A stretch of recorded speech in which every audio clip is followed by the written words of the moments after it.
इस चीज़ के एविडेंसेस क्या हैं कि इसी तरीके से लाइफ इवॉल्व हुई है और आगे आने वाले समय में या जब पृथ्वी प्रिमिटिव अर्थ की बात करें हैं वहाँ से आज की हम बात करें अपने ऑर्गेनिक एवोल्यूशन की, तो किस तरीके से लाइफ में चेंजेस आए हैं, किस तरीके के ऑर्गेनिज्म हैं। हम लोगों ने शुरुआत में पढ़ा था कि कुछ थ्योरीज दी गई थी कि लाइफ किस तरीके से आई है, तो उसमें एक थ्योरी थी जो ये कहती थी, माइथोलॉजिकल थ्योरी थी, कि जो पृथ्वी है जिसमें जितने भी ऑर्गेनिजम्स हैं ये स्पेशली क्रिएट करे गए हैं और इसमें कोई भी वेरिएशन नहीं आता, जो शुरुआत में थे वैसे के वैसे आज भी मौजूद है। लेकिन हम जब ये चीज़ देखते हैं, अपने आसपास भी देखते हैं और हमको जिस तरीके से एविडेंसेस मिलते हैं पुराने ऑर्गेनिजम्स के और नए ऑर्गेनिजम्स के, तो हमको कई सारी कनेक्टिंग लिंक्स देखने को मिलती हैं। हम ये चीज़ रिलेट कर पाते हैं कि ये ऑर्गेनिज्म, पर्टिकुलर ऑर्गेनिज्म पहले किस तरीके का रहा होगा या आगे आने वाले समय में किस तरीके से इवॉल्व होगा। तो इस तरीके के जो एविडेंसेस हैं वो किन किन चीज़ों से हमको देखने को मिलते हैं जो ये बताते हैं कि जो लाइफ है उसका किस तरीके से डेवलपमेंट होता है, किस तरीके से वो इवॉल्व होती है, किस तरीके से वो आगे बढ़ती है अपने एनवायरनमेंट के साथ में।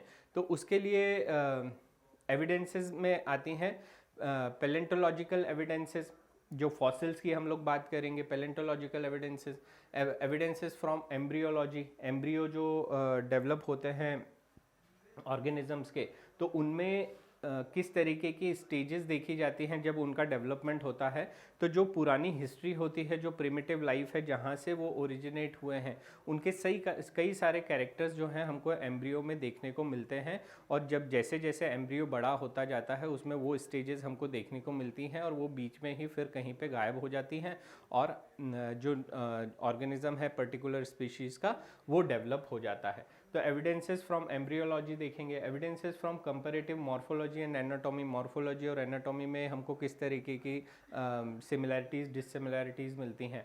Evidences from एटाविज्म, evidences from vestigial organs. आप सभी जानते होंगे कई सारे ऑर्गन्स जो हमारे शायद पहले काम में आते थे वो अब हमारे लिए काम में नहीं है, और उसके सबसे अच्छे एग्जाम्पल हैं आपका एयर पिन्ना, जो पहले कभी या हम लोगों ने आज भी कई सारे जानवरों में देखा है जो अपने साउंड के डायरेक्शन में अपने पिन्ना को हिला सकते हैं, लेकिन हमारे पास में जो पिन्ना है हम उसको मूव नहीं कर पाते। तो जो ये मसल्स हैं, वेस्टिजियल मसल्स हैं, तो इस तरीके के वेस्टिजियल ऑर्गन्स हैं, उनसे हमको एविडेंसेस मिलते हैं।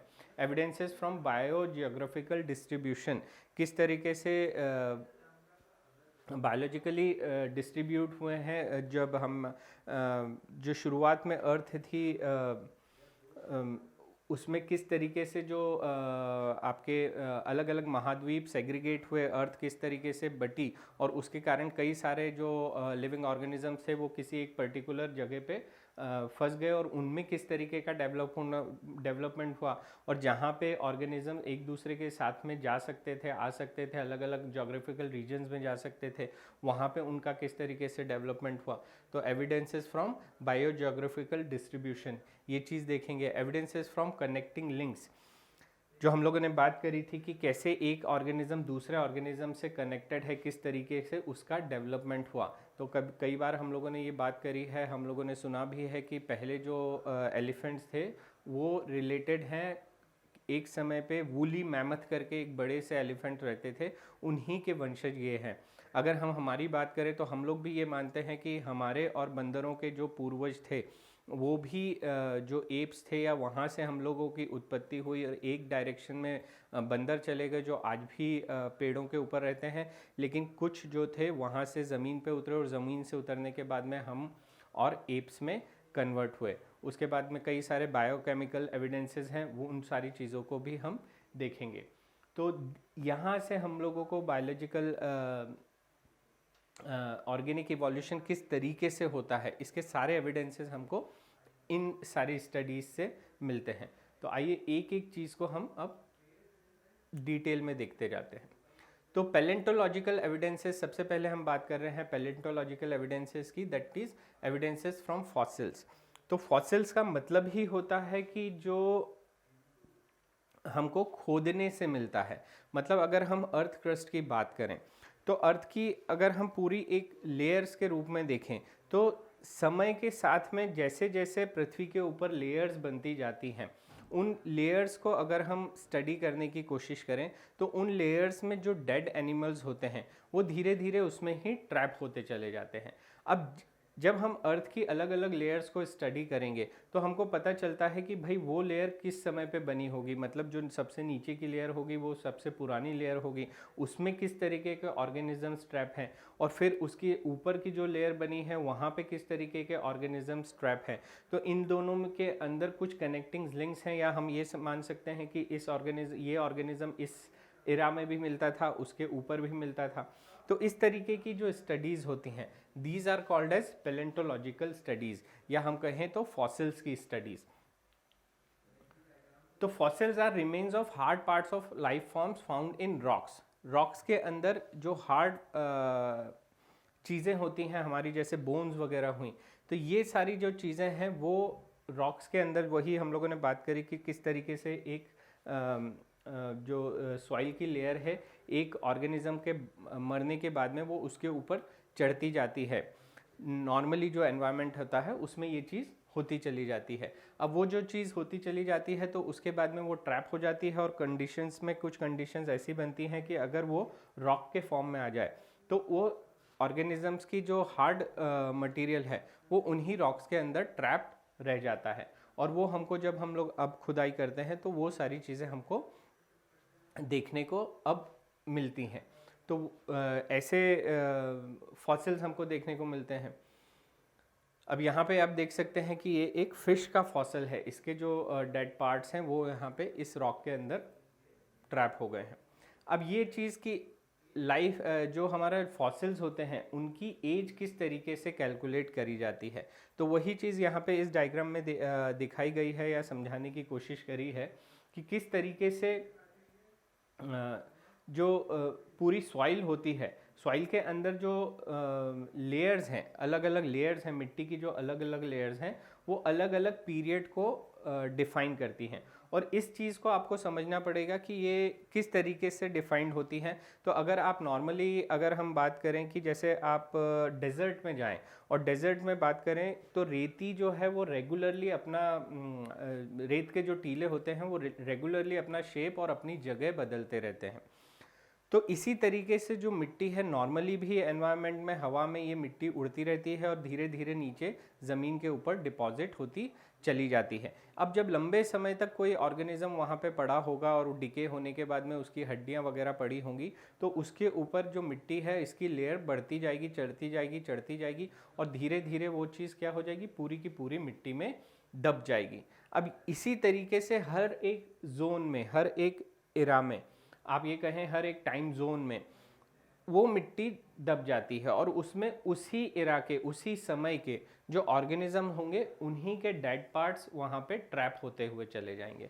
अब अगर वही ऑर्गेनिज्म हमको एक पार्ट में भी दिखता है, वही उसके ऊपर भी दिखता है, और वही आज भी दिख रहा है, तो हम कह सकते हैं कि ये पर्टिकुलर ऑर्गेनिज्म जो है ये इस समय पे पैदा हुआ होगा। और इन फॉसिल्स की एज कितनी पुरानी है, कितने साल पहले ये सारी चीज़ें डेवलपमेंट हुआ, कितने साल पहले ये पाए जाते थे, उस चीज़ को एक और तरीका है जिसको हम बोलते हैं रेडियो एक्टिविटी। तो रेडियो एक्टिविटी के द्वारा भी इनकी एज को हम पता कर सकते हैं कि कोई सा भी जो फॉसिल है वो कितना पुराना है। रेडियो एक्टिविटी हम उस लेयर की, उस मिट्टी की लेयर की भी स्टडी कर सकते हैं जिसमें वो फॉसिल पाया गया है, तो हमको एक आइडिया होगा कि भाई वो मिट्टी ही जो है, वो लेयर जो है, वो उसका फॉर्मेशन जिस समय पे हुआ उसी उतने ही साल पहले ये पर्टिकुलर ऑर्गेनिजम्स भी पाए जाते थे। Fossils of different life forms in different sedimentary layers indicate the geological period in which they existed. Epochs, periods और eras जो हम लोगों ने बात करी कि अलग अलग समय में कौन कौन से ऑर्गेनिजम्स पाए जाते थे, वो हमको इस तरीके से फॉसिल्स में, उन लेयर्स में देखने को मिलते हैं उस समय पे। Rocks from sediments and a cross section of earth crust indicate the arrangement of sediments one over the other during the long history of earth. जैसे जैसे पृथ्वी बनती चली गई उसमें इसी तरीके की जो लेयर्स हैं, अलग अलग मिट्टी की जो लेयर्स हैं वो बनती चली गई, और उसमें जो लाइफ फॉर्म फंसे हुए हैं वो हमको फॉसिल्स के रूप में देखने को मिलते हैं। Different aged rock sediments contain fossils of different life forms who probably died during the formation of the particular sediment. एक पर्टिकुलर सेडिमेंट के बनने के दौरान जो लाइफ फॉर्म वहाँ पर उस समय पे उनकी डेथ हुई होगी वो उसमें अटक के रह जाते हैं। Some of them appear similar to modern organism, जो आज के ऑर्गेनिज्म हैं उनसे भी उनमें कई सारी सिमिलैरिटी मिलती हैं। तो हमको पता चलता है कि इन ऑर्गेनिज्म से ये जो हमारे आज के ऑर्गेनिजम्स हैं ये कनेक्ट कर रहे हैं, कहीं ना कहीं कनेक्ट कर रहे हैं और इस तरीके से इनका इवोल्यूशन हुआ होगा। दे रिप्रेजेंट एक्सटिंक्ट ऑर्गेनिजम्स, और वो वाले ऑर्गेनिज्म तो एक्सटिंक्ट हो गए लेकिन उनसे आगे जो किस तरीके से लाइफ आगे फॉर्म हुई वो चीज़ हमको देखने को मिलती है। और आप लोगों को सभी को ये चीज़ पता होगी कि इसी तरीके से हमको डायनासोर्स के बारे में पता चला कि इस पृथ्वी के ऊपर इस तरह के रेप्टाइल्स जो डायनासोर्स थे इतने बड़े बड़े, वो भी किसी समय पे काफ़ी अच्छी तरीके से फले फूले थे। अब बात करते हैं हम लोग एम्ब्रियोलॉजिकल एविडेंसेस की। तो ये आप देख सकते हैं कि ये हमारा एक ह्यूमन ये अलग अलग जानवरों के एम्ब्रियोज हैं। ये है आपका एक फिश का एम्ब्रियो, एक रेप्टाइल का, बर्ड का और ह्यूमंस का। इन सभी के एम्ब्रियोज में आपको जो गिल स्लिट्स हैं वो भी देखने को मिलती हैं। अब अगर हम बात करें कि फ़िश की बात करें तो डेफिनेटली ये एक एक्वेटिक एनिमल है, तो एक्वेटिक एनिमल में गिल स्लिट्स का मिलना तो एक स्वाभाविक सी बात है। लेकिन वहीं अगर हम बात करें बर्ड्स की या ह्यूमंस की, तो इनके अंदर गिल स्लिट्स का मिलने का मतलब, इनके एम्ब्रियो में इसकी मौजूदगी होने का मतलब यही होता है कि जो हमारी उत्पत्ति भी जो हुई है वो भी कहीं ना कहीं एक्वेटिक एनवायरनमेंट से रिलेटेड है। दैट मीन्स हमारी भी जो ओरिजिन हुआ है वो पानी से रिलेटेड ही है। और इन स्लिट्स का मिलना ही ये चीज़ दर्शाता है कि हमारा जो एवोल्यूशन हुआ है वो इसी तरीके से आगे बढ़ता हुआ चला गया है। तो ये हमारा एक हो गया आपका एविडेंस फ्रॉम एम्ब्रियोलॉजी। अब ये जो एम्ब्रियोलॉजिकल डेवलपमेंट है ये सबसे पहले प्रपोज किया गया था अर्न्स्ट हैकेल के द्वारा। Ernst Hückel based upon the observation of certain features during embryonic stage. Embryonic stage में कुछ स्टेजेस आती हैं जो सभी वर्टिब्रेट्स में कॉमन देखने को मिलती हैं। तो हम ये मान सकते हैं कि इन सारे ही वर्टिब्रेट्स का जो ओरिजिन है वो एक ही जगह से हुआ और धीरे धीरे उनमें ये चेंजेस आते गए एनवायरनमेंट के साथ में, या आप ये कहें कि म्यूटेशंस के साथ में, और एनवायरनमेंट में अपने एटमॉस्फेयर में किस तरीके से अपने आप को ढाल लेते हैं उसके हिसाब से जो बेटर ऑर्गेनिजम्स थे वो सरवाइव होते गए किसी पर्टिकुलर हैबिटेट में, और वही आगे आके इतनी डिफरेंशिएट होते चले गए। To all vertebrate that are absent in adults, तो हमको वो एम्ब्रियोनिक लेवल पे तो वो सारे कहें आप फीचर्स वो देखने को तो मिलते हैं एम्ब्रियोनिक स्टेट में, लेकिन वही चीज़ें हमको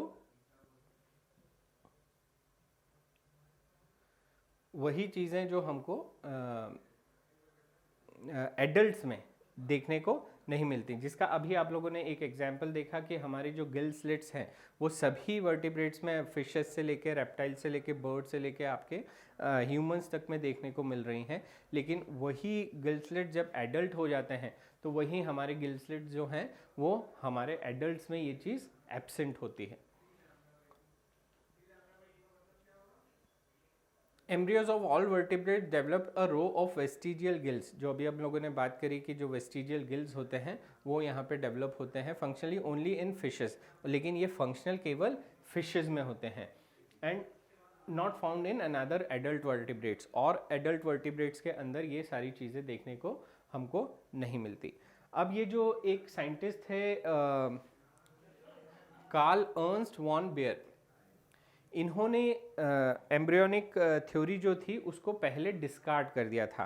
अर्न्स्ट हैकेल ने जब ये थ्योरी दी थी उसके पहले ये कार्ल अर्न्स्ट वॉन बेयर हुए हैं, और उन्होंने शुरुआत के समय में जब इस एम्ब्रियोज को स्टडी किया तो वहाँ पे इनको ये सारी चीज़ें, या तो आप ये कह लें कि समझ में नहीं आई, या ये उस चीज़ से इन्होंने ये इन्फरेंस निकाला कि कि इस तरीके का कोई भी हमको एम्ब्रियोज में डेवलपमेंट होता हुआ नहीं दिखता। He noted that embryos never pass through the adult stages of other animals. दूसरे एनिमल्स की जो स्टेजेस होती हैं वो हमको एम्ब्रियोज में देखने को नहीं मिलती। लेकिन आप यहाँ पे ये ध्यान देंगे कि कार्ल अर्न्स्ट वॉन बेयर जो थे, ये हमारे अर्न्स्ट हैकल जिन्होंने एम्ब्रियोनिक डेवलपमेंट के एविडेंसेस दिए हैं, उनके ये पहले हुए थे। तो इन्होंने जो डिसअप्रूव किया था वो इनके होने के पहले ही इन्होंने ये कहा था कि एम्ब्रियो से इस तरह के डेवलपमेंट हमको देखने को नहीं मिलते। इसी के ऊपर एक क्वेश्चन ले लेते हैं। Embryological support of evolution was disapproved by. तो एम्ब्रियोलॉजी का इवोल्यूशन एम्ब्रियोलॉजी में देखने को नहीं मिलता, ये चीज़ किसने डिसअप्रूव करी थी? तो आपका आंसर होगा कार्ल अर्न्स्ट वॉन बेयर। लेकिन फिर से मैं एक चीज़ बता दूं कि ये चीज़ इन्होंने अर्न्स्ट हैकल की थ्योरी देने के पहले ये चीज़ कही थी। Embryological support for evolution was disapproved by Karl Ernst von bear.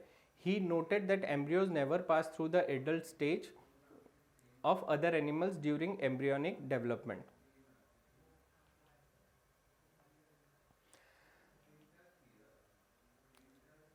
अब हम बात करते हैं evidences from comparative morphology and anatomy.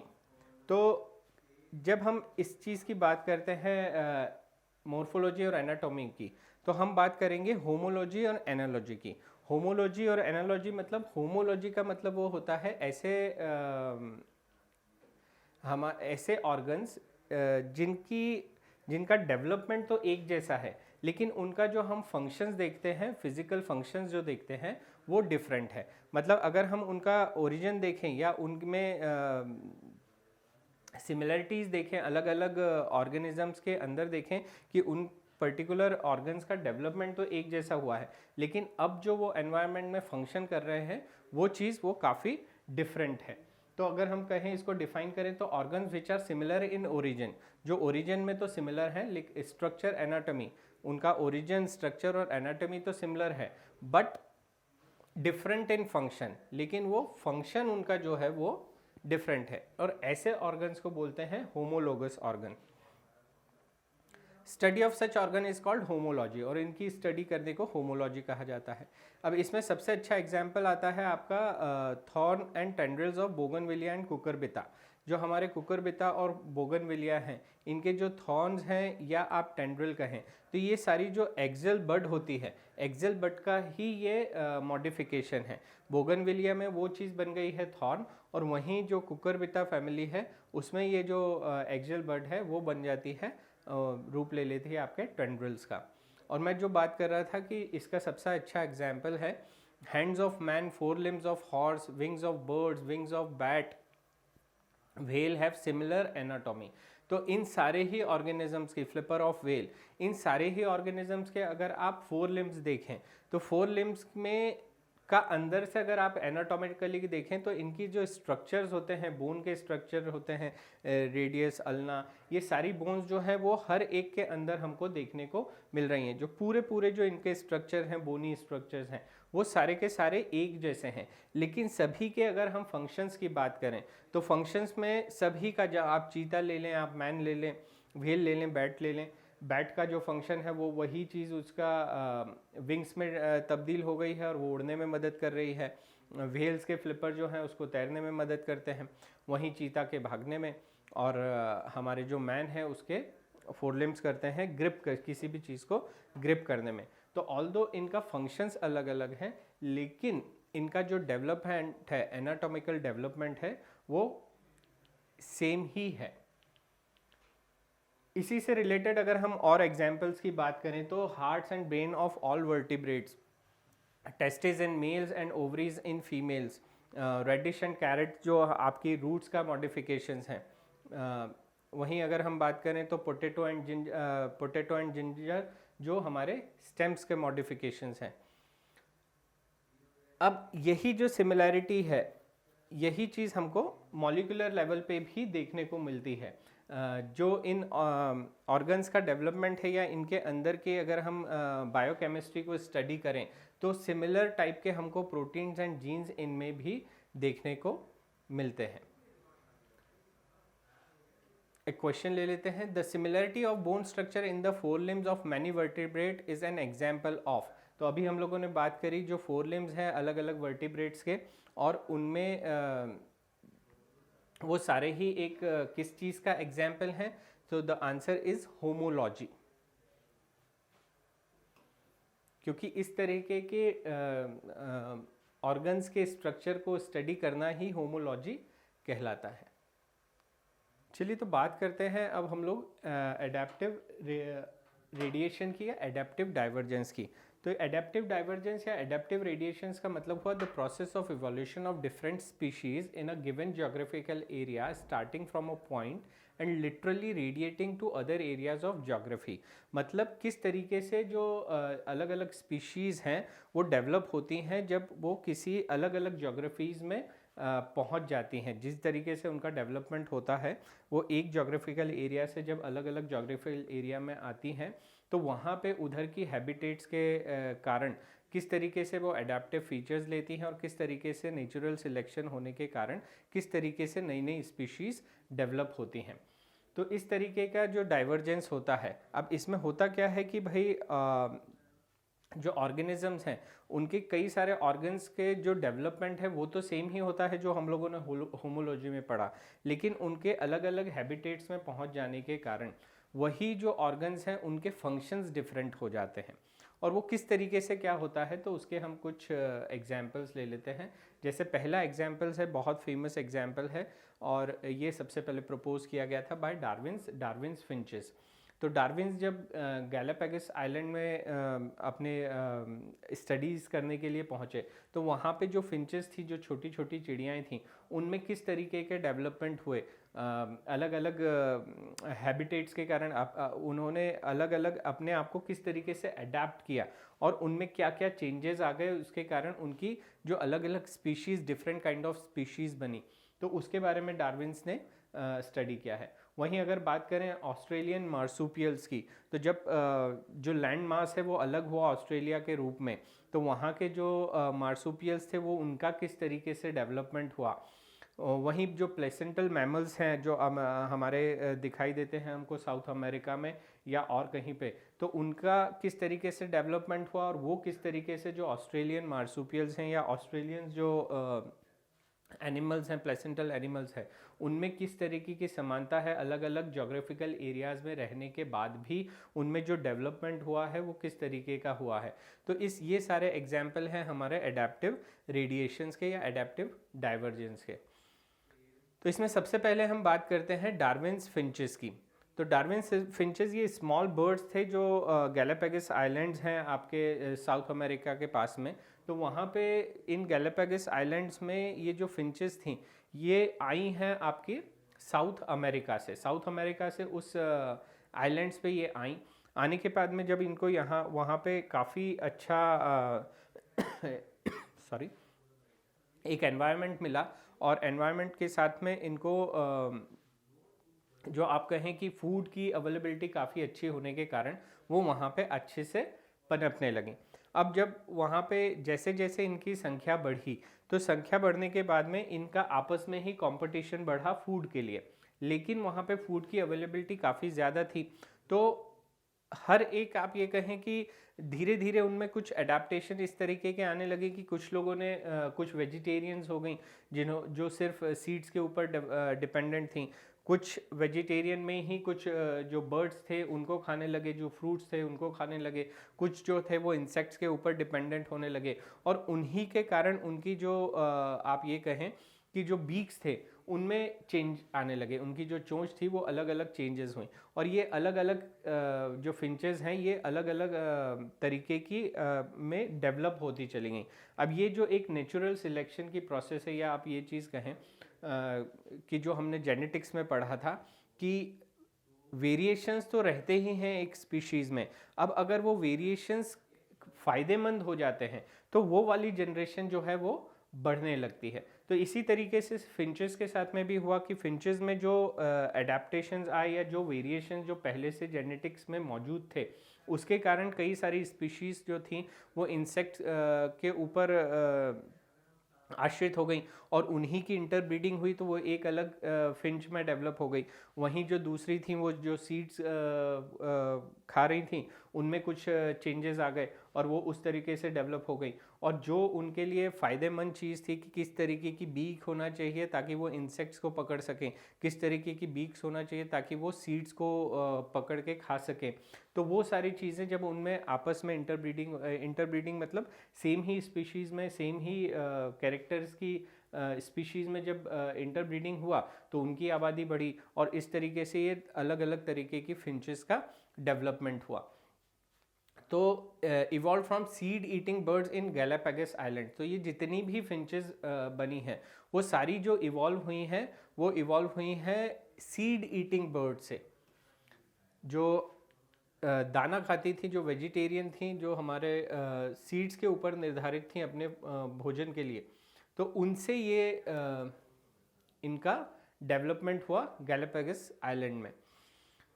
Altered beaks arrows, जो हम लोगों ने बात करी कि इनके अंदर जो बीक्स थी उनमें काफ़ी सारे चेंजेस आए, चेंजेस हुए और उनके ही आपस में इंटरब्रीडिंग के कारण उस तरह की स्पीशीज बनी, enabling them to become insectivorous and vegetarian finches. और इसी के कारण जो बीक्स में चेंजेस आए उसी के कारण कुछ हो गई इंसेक्टिवोरस और वहीं जो कुछ हो गई वो हमारी वेजिटेरियन फिंचेस जो पहले से ही सीड्स पे आश्रित थी वो हो गई। तो ये यहाँ पे आप देख सकते हैं कि अलग अलग जो फिंचेस हैं, फिंचेस के किस तरीके की जो उनकी बीक्स थी उनमें किस तरीके के चेंजेस आए और वो उनकी एडेप्टेबिलिटी की जिस हैबिटेट में वो रहने के लिए सक्षम थी या जिसके लिए उनके बीक्स फ़ायदेमंद होना चाहिए थे। तो आप मान के चलिए कि ये वेरिएशन जो थे, जैसे अगर हम वुड पेकर की बात करें तो इस तरह की जो बीक्स थी, अब जब ये वेरिएशन पॉपुलेशन में तो पहले से मौजूद था, लेकिन कुछ ऐसे जो फिंचेस थी जिनकी खूबी वुड पेकर टाइप की थी, तो उन्हीं में आपस में इंटरब्रीडिंग हुआ और उनकी जो स्पीशीज थी वो बढ़ती चली गई। So this is the ancestral seed eating root ground finches radiated to different geographical areas and underwent profound adaptive changes and specially in beaks। इस तरीके से उनके बीक्स में चेंजेस आए। तो यहाँ पे आप देख सकते हैं अलग अलग जो फिंचेस हैं उनमें और किस तरीके से उनकी बीक्स में काफ़ी डिफरेंट चेंजेस हुए। एडेप्टिव रेडिएशंस का ही अगर हम बात करें तो एक और इसका एग्जाम्पल है Australian marsupials. A number of marsupials is different from other evolve from an ancestral stock but all with in the Australian island. अब ऑस्ट्रेलिया जब बाकी लैंड मास से अलग हो गया और उसके बाद में वहाँ पे जो ऑर्गेनिजम्स थे वो उनमें से जो मार्सुपियल्स थे वो डेवलप हुए, तो वो एक ही तरह के मार्सुपियल्स में से जितने भी मार्सुपियल्स हैं वो सारे के सारे उस एक ही उसकी जो मेन लिंक है वो एक ही है, और लेकिन वो अपनी अलग अलग हैबिटेट्स में उनमें अलग अलग चेंजेस आए। आप सभी को पता होगा मार्सुपियल्स वो एनिमल्स हैं जिनके पास में एक पाउच होता है अपनी बॉडी में, जो ये स्टमक का हिस्सा होता है, यहाँ पे एक पाउच होता है और वो अपने यंग वंस को उस पाउच के अंदर रखते हैं पैदा होने के बाद में कुछ समय तक। तो these animals are called as marsupials and these marsupials are found in specially in Australia. जैसे कंगारू अपन ने बात करी है कई बार कि कंगारू जो है वो एक मार्सुपियल एनिमल है जो ऑस्ट्रेलिया में पाया जाता है। तो कई तरीके के ये मार्सुपियल्स हैं जो जिनकी जो ओरिजिन है, अगर हम उनकी बात करें ओरिजिन, वो ओरिजिन एक ही तरीके के एनिमल से हुआ है लेकिन वो अलग अलग मार्सुपियल्स में डेवलप हो गए हैं।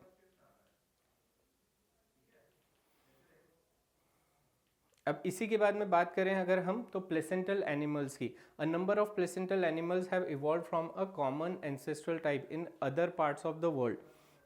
कई सारे प्लेसेंटल एनिमल्स हैं जो अलग अलग जगहों पे अलग अलग पार्ट में, वर्ल्ड के अलग अलग पार्ट्स में डेवलप हुए हैं। तो इनके कुछ एग्जांपल्स हैं जैसे आपकी फ्लाइंग स्क्वायरल हो गई, वॉल्फ हो गई, बॉबकैट हो गई, एंटीटर हुआ, माउस हुआ, तो इनका भी जो एक है ओरिजिन जो है इनका सेम हुआ है।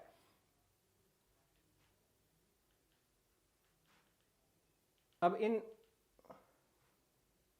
इन प्लेसेंटल एनिमल्स मैमल्स की अगर हम बात करें तो ये प्लेसेंटल मैमल्स और जो हमारे मार्सुपियल्स एनिमल्स हैं उनमें भी अगर आप देखें तो कई तरीके की हमको समानता देखने को मिलती है इनकी हैबिट्स में।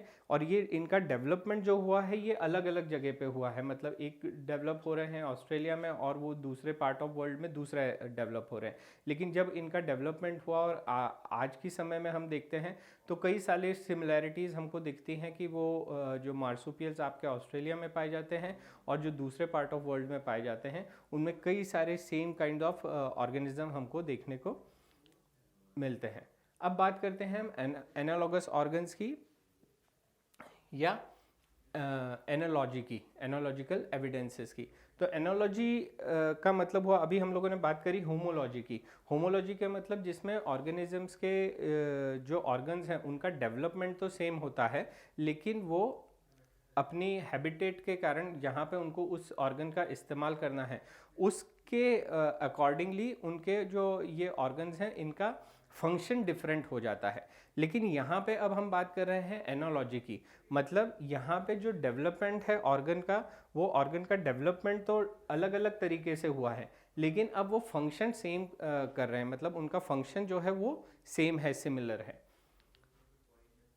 तो उसमें आते हैं organs which are different in origin, जिनका ओरिजिन डिफरेंट है structure and anatomical wise. Anatomically अगर हम देखें या उनके स्ट्रक्चर को देखें तो उनका जो ओरिजिन है वो तो डिफरेंट है बट सिमिलर इन फंक्शन, लेकिन उनका फंक्शन जो है वो सिमिलर है। एंड दीज का kind of organs are called as analogous organs. Study of such organs is called analogy. इस तरीके के ऑर्गन्स की अगर हम स्टडी को बोलें तो इसको बोलते हैं अपन एनालॉजी। अब इसी के एग्जाम्पल्स अपन बात कर रहे थे कि eyes of human and octopus. Humans की आइज या ऑक्टोपस की जो आइज होती हैं डिफर इन रेटाइनल पोजीशन, इनकी रेटिना की पोजीशन अलग अलग होती है और इससे ये चीज़ पता चलती है कि इनका जो डेवलपमेंट है वो अलग अलग तरीके से हुआ है लेकिन इनका जो फंक्शन है वो बिल्कुल सेम है। ऑक्टोपस की आई भी देखने का काम करती है, ह्यूमंस की आई भी देखने का काम करती है। वहीं बात करें flippers of dolphin and penguin, जो डॉल्फिन है एक मैमल है, पेंगुइन जो है वो एक बर्ड है, लेकिन इनके जो फ्लिपर्स हैं वो फोर लिम्ब का हिस्सा इनका हुआ मैमल्स का, और वही चीज़ हम पेंगुइन की बात करें तो ये एक बर्ड का है। Sweet potato which is a modified root and potato which is a modified stem, both are meant to store food. दोनों ही की उत्पत्ति हुई है फूड का स्टोरेज करने के लिए, लेकिन एक है आपका मॉडिफाइड स्टेम और एक है मॉडिफाइड रूट। दैट मीन्स इनके फंक्शंस तो सेम है लेकिन इनका जो डेवलपमेंट है वो डिफरेंट हुआ है। Wings of birds and butterfly दोनों ही उड़ने के काम में आते हैं। विंग्स ऑफ बर्ड ले लें आप तो बर्ड्स भी उड़ने के काम में, उनके जो विंग्स हैं वो भी उड़ने के काम में आते हैं। वहीं जो बटरफ्लाई के विंग्स हैं वो भी उड़ने के काम में आते हैं। लेकिन ये दोनों ही चीज़ें क्या हैं, ये एनालॉगस ऑर्गन्स हैं, मतलब इनका फंक्शन तो सेम है लेकिन इनका जो ओरिजिन है वो किस तरीके से डेवलप हुए हैं उनका ओरिजिन बिल्कुल ही डिफरेंट है। So wings of birds, wings of bats and wings of butterfly. चलिए तो एक क्वेश्चन ले लेते हैं। Flippers of penguins and dolphins are example of. अभी हम लोगों ने बात करी flippers of penguins and dolphins are an example of analogous organ. The correct option is 2 because flippers of penguins and dolphins are an example of analogous organ. Analogous structure are a result of convergent evolution. और ये जो एक example है ये convergent evolution का है। That means जिसमें origin तो डिफरेंट होता है लेकिन फंक्शन जो है वो एक ही जैसा होता है। तो this kind of evolution is called as convergent evolution.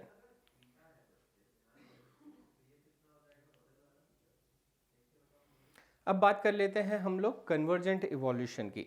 तो कन्वर्जेंट इवोल्यूशन जैसा कि अभी हम लोगों ने एनालॉजी में देखा कि एनालॉजी में क्या होता है कि कोई भी ऑर्गन है, अलग अलग ऑर्गेनिजम्स के ऑर्गन्स जो हैं उनका जो डेवलपमेंट है वो तो डिसिमिलर है, लेकिन उनका पर्टिकुलर जो फंक्शन है वो सेम है। तो अभी हम जैसे कि हम लोग देखें फ्लिपर्स ऑफ आपके व्हेल्स हो गए, व्हेल्स के जो फ्लिपर्स हैं या पेंगुइन्स के जो फ्लिपर्स हैं या तो इन दोनों का फंक्शन तो सेम है जो तैरने में मदद करता है, लेकिन इनके जो ओरिजिन है, इनके ऑर्गन्स का जो डेवलपमेंट है वो डिफरेंट है। तो इस तरीके का जो इवोल्यूशन है जिसमें ओरिजिन तो डिफरेंट है लेकिन जो फंक्शन है वो सेम है, it is called as convergent evolution. Different structures evolve for the same function, अलग अलग स्ट्रक्चर्स इवॉल्व होते हैं लेकिन उनका फंक्शन सेम होता है due to the similar habitat. और ये चीज़ इसलिए होती है क्योंकि ये दोनों ही ऑर्गेनिजम्स जो हैं वो सिमिलर हैबिटेट शेयर करते हैं, same kind of habitat share करते हैं, और उनको उस हैबिटेट में प्रॉपरली सर्वाइव करने के लिए इस तरह के फंक्शंस की ज़रूरत है। रिप्रेजेंटेड बाय एनालॉगस ऑर्गन, और ये जो कन्वर्जेंट इवोल्यूशन है ये एनालॉगस ऑर्गन्स जो हैं उन्हीं को दर्शाता है। When more than one adaptive radiation appeared to have occurred in an isolated geographical area representing different habitats, one can call this convergent evolution. जब आप when more than one adaptive radiation appeared to have occurred in an isolated geographical area, एक ही geographical area जो बाकी जगह से अलग हो गया है और वहाँ पे इस तरह के क्या डेवलपमेंट आप देखते हैं, तो one can call this as a convergent evolution.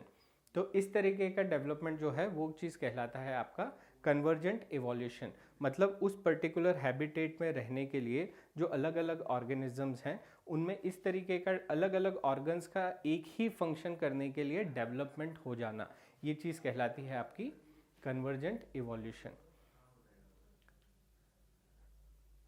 अब placental mammals and Australian marsupials की अगर हम बात करें तो जो प्लेसेंटल मैमल्स हैं जो एक हमारे ऑस्ट्रेलिया को छोड़ के बाकी जगह पे जो डेवलप हुए, और वहीं जो ऑस्ट्रेलियन मार्सुपियल्स थे उनका जो डेवलपमेंट हुआ, अब ये अलग अलग जोग्राफिकल एरिया में डेवलप हुए हैं, लेकिन उसके बावजूद भी इनमें अगर हम समानता देखें तो कई सारी हमको समानताएं देखने को मिलती हैं। तो इनका डेवलपमेंट तो अलग अलग हो रहा है, इनके ऑर्गन्स का डेवलपमेंट भी अलग अलग हो रहा है, लेकिन सिमिलर काइंड ऑफ हैबिटेट्स में पाए जाने के कारण जो फंक्शंस हैं चीज़ों के वो सेम के सेम हो गए हैं। तो यही आप देखें तो बरोअर जो होते हैं जो ज़मीन में खोद खोद के रहते हैं, तो यहाँ पे जो प्लेसेंटल मैमल्स में आपका मोल देखने को मिलता है, वहीं मार्सुपियल्स में मार्सुपियल मोल देखने को मिलता है ऑस्ट्रेलियन मार्सुपियल्स में। एंटीटर की बात करें तो लेसर एंटीटर और ये नम्बेंट माउस और मार्सुपियल माउस, तो सेम काइंड ऑफ डेवलपमेंट हुआ है उनका एक ही तरीके की हैबिटेट में रहने के लिए, लेकिन जो ऑर्गन्स हैं उनका डेवलपमेंट अलग अलग हो रहा है। सो ये कुछ और एग्जाम्पल्स हैं यहाँ पे, इसी पे एक क्वेश्चन ले लेते हैं। सो लिस्ट 1 एंड लिस्ट 2 आपको दी गई है, adaptive radiation, convergent evolution, divergent evolution, evolution by anthropogenic action. Choose the correct answers from the options given below. तो A, B, C, D अब क्या क्या चीज़ें होंगी, तो अगर हम बात करें तो एडेप्टिव रेडिएशन जो हुआ हमारा वो चीज़ हुई हमारी एडेप्टिव रेडिएशन जो हम लोगों ने बात करी थी डार्विन्स फिंचेस की, तो डार्विन्स फिंचेस ए का आपका आंसर हो जाएगा 4, और हमको पहले ही ऑप्शन में ये चीज़ मिल रही है कि पहला ही ऑप्शन हमारा सही है।